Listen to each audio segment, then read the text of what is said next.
11ஆம் அதிகாரம். இப்படி இருக்க தேவன் தம்முடைய ஜனங்களை தள்ளிவிட்டாரோ என்று கேட்கிறேன். தள்ளிவிடவில்லையே.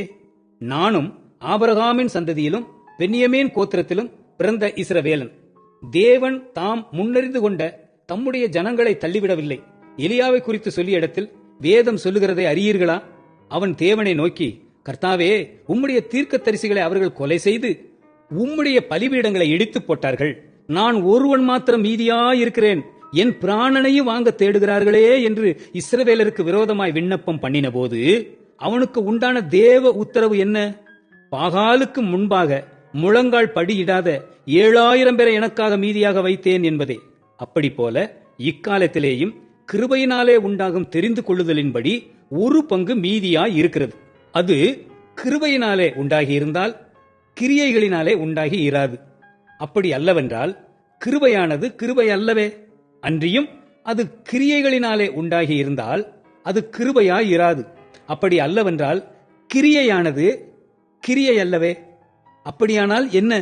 இஸ்ரவேலர் தேடுகிறதை அடையாமல் இருக்கிறார்கள், தெரிந்து கொள்ளப்பட்டவர்களோ அதை அடைந்திருக்கிறார்கள்.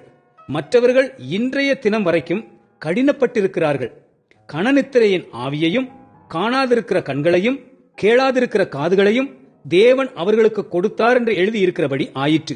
அன்றியும் அவர்களுடைய பந்தி அவர்களுக்கு சுருக்கும் கண்ணியும் இடறுதற்கான கல்லும் பதிலுக்கு பதிலளித்தலுமாக கடவது. காணாதபடிக்கு அவர்களுடைய கண்கள் அந்தகாரப்பட கடவது. அவர்களுடைய முதுகை எப்போதும் குனிய பண்ணும் என்று தாவீதும் சொல்லி இருக்கிறான்.